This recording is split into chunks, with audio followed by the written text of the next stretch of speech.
Hoje o tema é cefaleia do idoso, não é isso? Isso, cefaleia é um nome difícil aí para dor de cabeça, Dor de cabeça, gente. Hoje a gente vai falar um pouquinho das peculiaridades do idoso, né? Quais são os principais tipos de dores de cabeça, quais são os sinais de alerta, tá? Então, você, né, o idoso, né, que de acordo com a Organização Mundial de Saúde, Sim, está acima dos 60 anos, né, de acordo com o Estatuto do Idoso também, existem alguns tipos, né, de dores de cabeça que são mais frequentes nessa faixa etária. Então, sobre isso nós vamos falar aqui. Mas e aí, já pode rolar a vinheta? Vai! Entendendo o Cérebro com a doutora Francine Mendonça.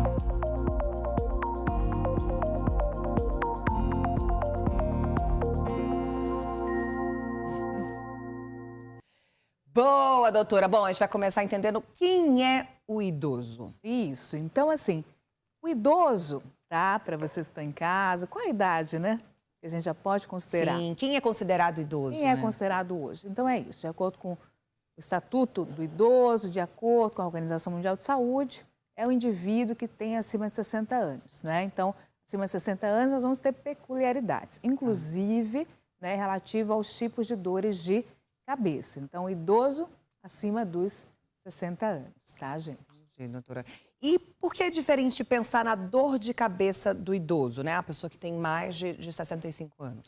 Excelente. É 60 ou 65? 60. 60 anos, corrigindo. Então, quando nós colocamos o idoso, tá? Nós vamos pensar que essa faixa etária, inclusive, para o neurologista muda até.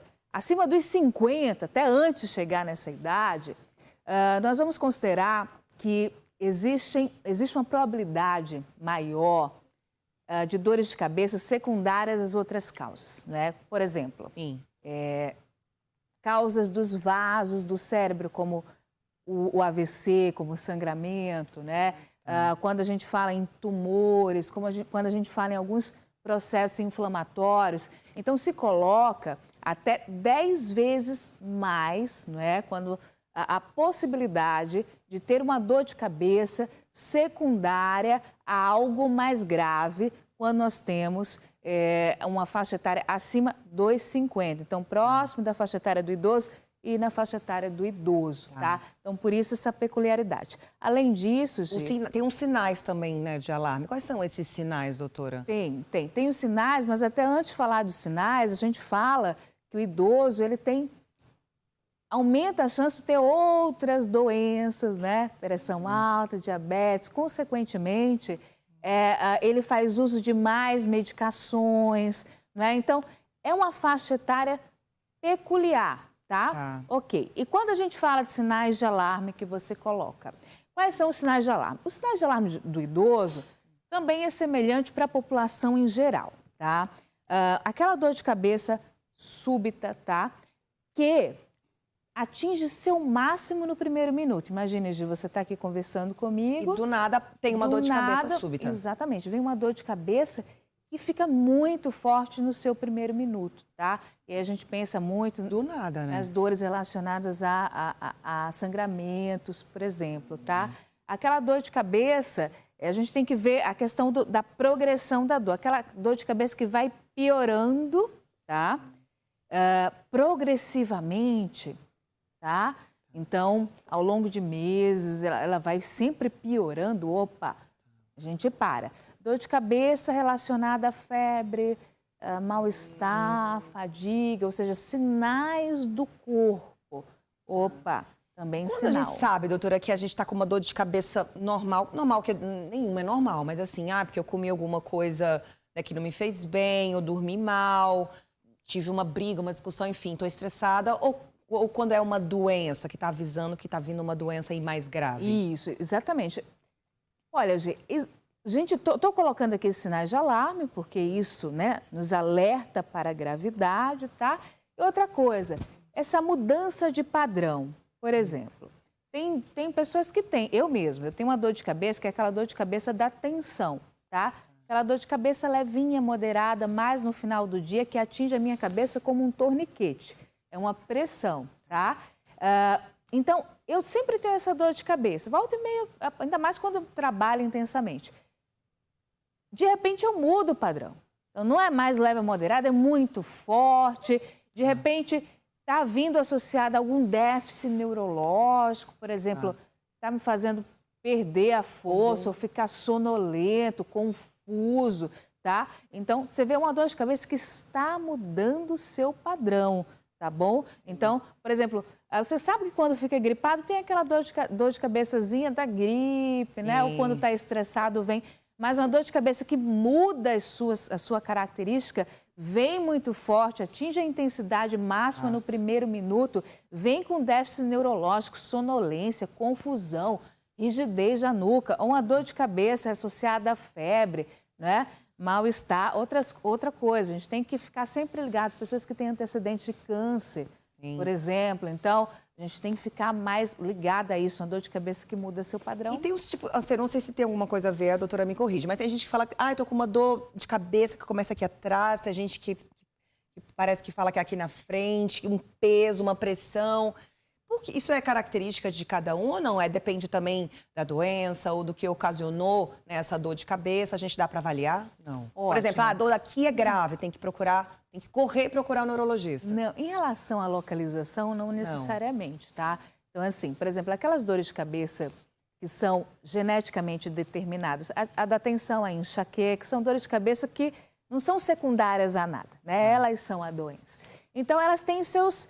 A gente diz que elas são estereotipadas. Por exemplo, a enxaqueca geralmente é de um lado só, mas tem pessoas que dizem, ora aparece aqui, outra hora aparece aqui. Então, não necessariamente a localização indica gravidade da dor, tá? Então, é muito comum o indivíduo dizer assim, olha, eu tenho enxaqueca, ela aparece mais aqui, dessa vez apareceu um pouquinho mais para cá. Então, assim, a dor de cabeça, outra coisa, a localização da dor não está relacionada a alguma lesão naquela localização.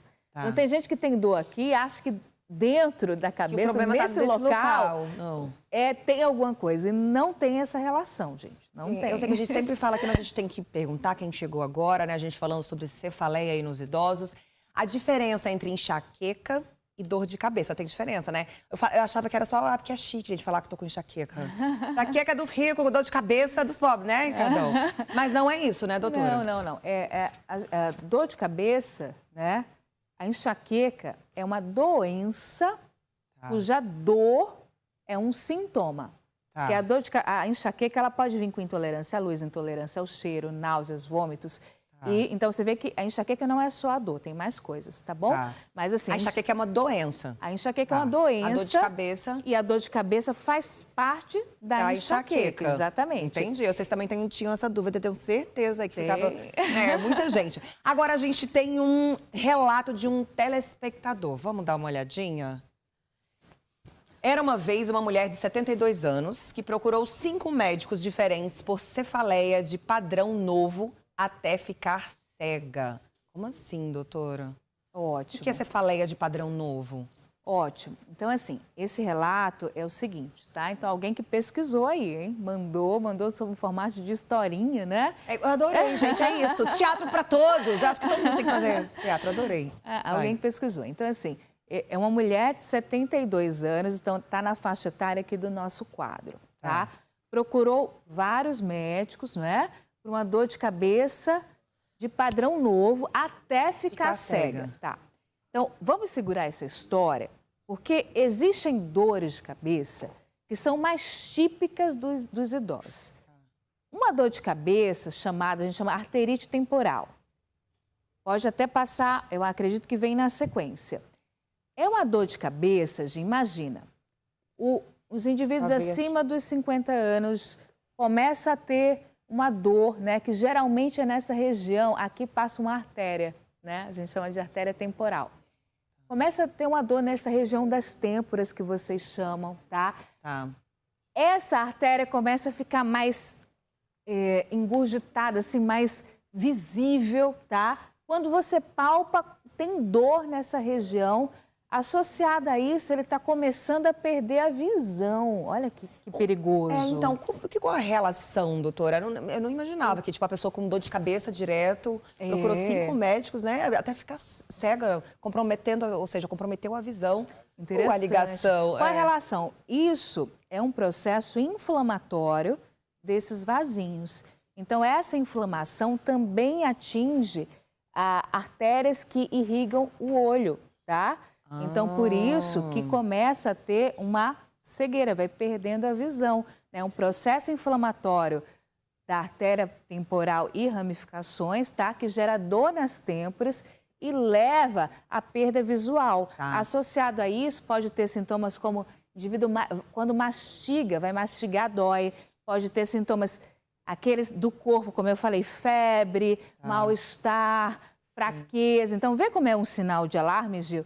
Por que sinal de alarme, gente? Não é só a dor de cabeça. Ele está tendo déficit neurológico, está perdendo a visão. E é reversível, doutora? Tem tratamento, já que é um processo inflamatório da artéria, olha aqui a artéria temporal, tá vendo? Já que é um processo inflamatório da artéria, a gente vai dar anti-inflamatório como corticoide. E a gente pode evitar, por exemplo, a perda visual. Olha que importante um diagnóstico precoce. É por isso que eu estou alertando a vocês. Existem doenças mais frequentes do idoso. Essa dor de cabeça está ligada a essa artéria aqui. Agora, tem alguma coisa a ver? Porque às vezes a gente fica com essa, não sei se fala artéria, se fala veia daqui, sabe? Que fica bem aparente. Tem alguma coisa a ver? Não necessariamente. É um processo até fisiológico mesmo. A artériazinha que está mais proeminente, até anatômico, aumenta um pouquinho a pressão, então, fica mais evidente. Essa aqui do lado, né? Essa aqui do lado, associada a esses sintomas, né? Inclusive, no sangue, tem fatores que mostram a inflamação. Chama arterite temporal, mais frequente no idoso. É por isso que eu estou colocando para vocês. Existem dores de cabeça mais frequentes do idoso, com alguns sinais de alarme. Ela é mais delicada, né? Sentir uma dor de cabeça no idoso, na idade próxima, procura, né, um neurologista, procura um médico. Não deixa falar, não, é só uma dor de cabeça, vou dormir para ver se passa. Isso é um perigo. Agora, as mais típicas quais são as mais típicas do idoso também? A da tensão é a mais frequente, tá? Aquela dor de cabeça que eu falei para você que é a que eu tenho, né? Aquela levinha no final do dia, leve a moderada intensidade, tá? Uma pressão ao redor da cabeça é frequente no idoso. A enxaqueca, interessante, gente, né? Não consegue levantar, né? Com a dor, gente. Isso, a enxaqueca fica no escuro. Fica no escuro. A enxaqueca é isso, legal, Gi. É aquela dor de cabeça que geralmente é de um lado, de forte a de moderada a forte intensidade, latejante, que a luz incomoda, barulho incomoda, pode dar náuseas, vômitos, o indivíduo quer ficar quietinho no quarto, como a Gi falou, né? Sem ouvir ninguém, sem ver ninguém para ela passar. Mas essa dor de cabeça é mais frequente no jovem, tá? No idoso, ela já não é tão frequente. Em torno de 5% dos casos das dores de cabeça do idoso, tá? Pode acontecer? Pode, mas com uma frequência menor. Tá? E aí a gente vai falar das síndromes episódicas da infância. Não, isso aqui, por que eu coloquei isso aqui? Porque a própria enxaqueca, ela pode ir mudando a sua característica. As características que eu falei agora são mais frequentes no jovem, no adulto, tá? Na criança, você tem ideia, né? Uma predisposição a ter enxaqueca pode vir com vômitos cíclicos, com cólica abdominal recorrente. A criancinha que tem cólica abdominal recorrente, vômitos cíclicos, pode vir com uma enxaqueca. No idoso, pode não vir com essas características que eu falei. Pode vir só com o que a gente chama uma aura sem dor de cabeça. O que é isso? Imagina a aura, né? Você sabe que a enxaqueca pode ter aquela aura? Tem gente que vê pontinho cintilante, traços em zigue-zague. Tem gente que sente o braço formigando, né? Tem gente que tem até alteração de fala e dura até 60 minutos, depois passa. No idoso, pode ser mais frequente vir esses sintomas e não ter a dor de cabeça. A gente chama a aura sem dor de cabeça, mas fazendo parte de um quadro de enxaqueca. Então, eu só quero falar para vocês que a enxaqueca, essas características, ela pode ir variando ao longo com o passar dos anos, né, as suas características. Sabe uma coisa curiosa? Eu uso lente não, eu usava óculos desde os 3 aninhos de idade. Eu sentia muita dor de cabeça. Então, ou seja, que você que está assistindo a gente agora, tem a criança que está reclamando muito de dor de cabeça, principalmente quando chega da escola, às vezes é problema na visão, né, doctor? Tem que procurar também ver isso. Sem dúvida. Porque tem essa relação da criança, né? A perda visual pode levar à dor de cabeça, sim, tá? E eu trouxe mais 2 dores de cabeça, que são frequentes no idoso. Já ouviu falar cefaleia hípnica Hípnica? Não. Cefaleia do despertador, mais conhecida, Como tá, que é gente? cefaleia do despertador? Você tem ideia, mais que 90% dos casos desse tipo de dor de cabeça acontece no idoso. É aquela dor de cabeça que acorda o indivíduo à noite. Nossa. Já pensou? De repente você está dormindo e acorda com uma forte dor de cabeça que pode durar 15 minutos até 4 horas, tá? E não é secundária a qualquer outra doença, tá? É a cefaleia hípnica. E existe também a cefaleia da tosse, que é mais frequente no idoso. Você acredita que tem gente que Tosse e dói a tem cabeça. dor de cabeça? Isso pode durar de segundos até 2 horas. Tem gente que faz aquela manobra de força, a gente chama de valsalva, aí tem dor de cabeça. Então, a cefaleia hípnica e a cefaleia da tosse também são dores de cabeça que podem ser vistas com mais frequência no idoso. Boa, doutora. Tá? E essas dores de cabeça, quais são os tratamentos? Ótimo. Cada uma tem seu tratamento Cada uma tem um tratamento específico. específico, exatamente. O mais importante é a gente fazer um diagnóstico de causa, não é? Por exemplo, a arterite temporal, aquela dor de cabeça, né? Aqui, que leva à perda visual, é corticóide, anti-inflamatório. A enxaqueca tem o tratamento agudo da crise, né? Aquele que você não está aguentando Não mais. está aguentando mais, tem que tomar o analgésico. Só que no idoso, a gente procura sempre evitar, né, os opioides, tá bom? Que questão do tramadol, etc. Né? A gente tem que evitar, tá bom? Porque pode causar aquela alteração intestinal, deixar mais constipado. Aí melhora uma coisa e fica potenci- ruim a outra. Aí não, a gente não quer isso, né? A gente quer que melhore tudo de um jeito. Isso, e aquele a gente fala, os ergotamias, aquele cefalívio, cefálium também deve se evitar no idoso, tá bom? Pode ter O comprometimento. ideal é procurar um profissional, assim como a doutora Francine Mendonça, para te diagnosticar, passar o tratamento correto, te acompanhar e não deixar evoluir, né, gente? Bem, doctor, seus contatos, doutora Francine Mendonça, no dia do amigo a gente vai encerrar assim. Ó, meu Instagram é DRA Francine Mendonça, tá? Doutora Francine Mendonça. E meu YouTube é Neurologia Sem Neurose, tá? Tô lançando recente, adiciona também. E manda suas dúvidas.